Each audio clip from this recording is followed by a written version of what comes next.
Hey, it's Laura. If you're enjoying The Fall Line and looking for your next listen, there's a really fascinating, deeply researched new show you'll definitely want to check out.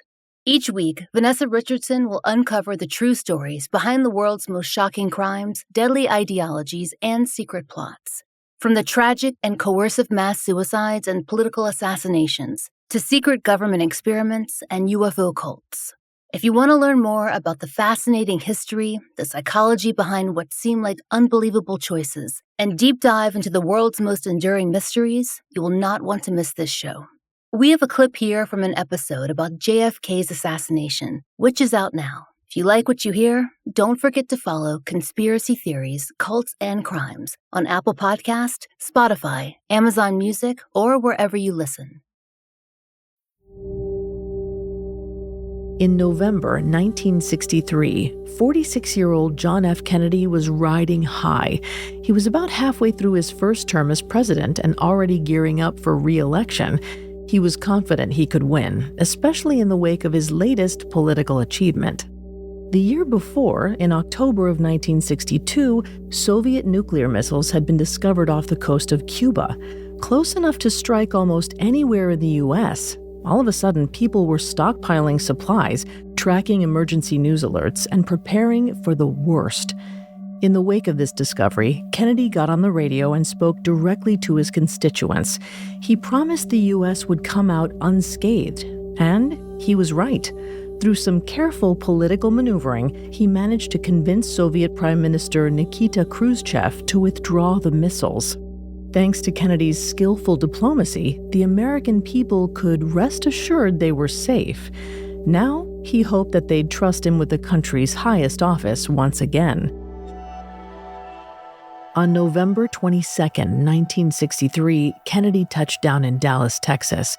He was on a 2-day tour of the Lone Star State, and he really needed it to go well. Texas was historically Republican. If he could flip it Democrat, he was one step closer to a second term. The First Lady, Jackie Kennedy, as well as Vice President Lyndon B. Johnson and his wife, Lady Bird, were there for extra support. So far, their trip had been a success. They'd had a big turnout at their first 3 stops in San Antonio, Houston, and Fort Worth. Now they were on to do the same in Dallas. When they arrived, they were met with an adoring crowd. Kennedy was scheduled to give a speech about 10 miles away from the airport. To keep the energy high, the group decided to travel there by motorcade. That way, everyone could get a good look at the president. JFK and Jackie smiled and waved from the open convertible they shared with Texas Governor John Connally and his wife. It was a sunny day, and there were thousands of people lined up to see JFK. But there was someone in the crowd with much darker intentions. At around 12:30 p.m., the procession entered downtown Dallas in an area known as Dealey Plaza. At that very moment, 3 loud pops rang out. A team of Secret Service agents had been tailing Kennedy and his entourage. Between the sounds of cameras flashing and the raucous applause, they thought maybe it was a firecracker.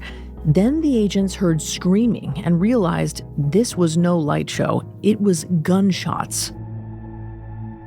They raced over to Kennedy's car and saw the president slumped over in the rear seat of the convertible. One agent, Clint Hill, hurled himself over the trunk. That's when he saw Governor Connally had been shot in the leg, and Kennedy had been hit in the head. The president was covered in blood. There were skull fragments and brain matter splattered across the back of the car, including on the First Lady. Agent Hill knew they needed to get Kennedy to a hospital now. The driver rushed them to nearby Parkland Memorial. As soon as they arrived, medical staff raced out with stretchers. They hurried the president and the others inside while the Secret Service provided cover. For the next 20 minutes or so, doctors fought to save President Kennedy and Governor Connally. They were able to stabilize the governor, but sadly, Kennedy was too far gone. At 1 p.m., President John Fitzgerald Kennedy was declared dead, which meant an assassin was on the loose in Dallas. FBI agents and Dallas police officers scoured Dealey Plaza looking for the killer. Many onlookers were still there, and witnesses claimed they heard gunshots coming from 2 different locations. One was an area known as the Grassy Knoll, a large, hilly field next to the road.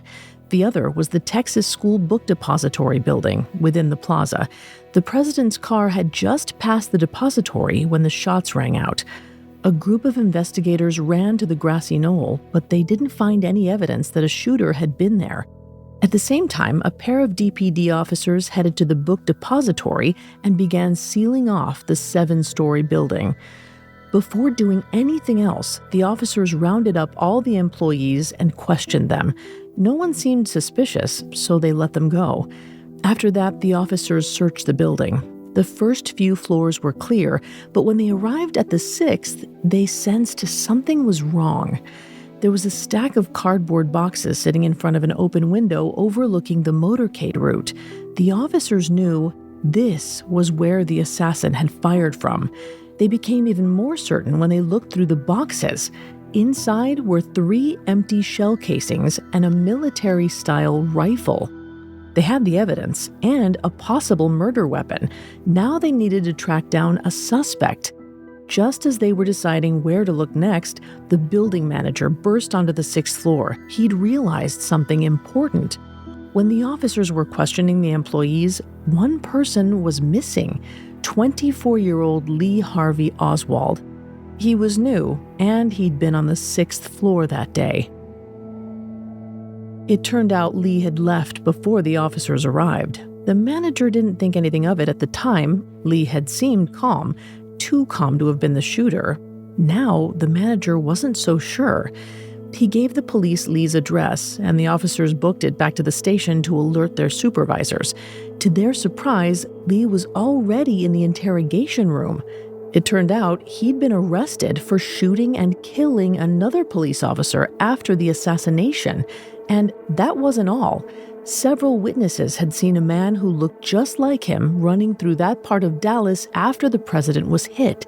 That, coupled with his suspicious behavior at the book depository, sealed the deal. Officers were certain Lee was their man. They quickly alerted the FBI. Agents rushed to the station, and when they learned who the suspect was, they were floored because Lee Harvey Oswald had been on their radar for months. Somehow, Kennedy's killer had slipped right through their fingers. Thank you for listening to the start of my show, Conspiracy Theories, Cults, and Crimes. If you want to hear what happens next, search Conspiracy Theories, Cults, and Crimes and follow wherever you listen to podcasts. Thank you so much for listening. To catch the rest of this episode, and so much more, search for Conspiracy Theories, Cults, and Crimes wherever you get your podcasts. We'll also drop a link in the show notes.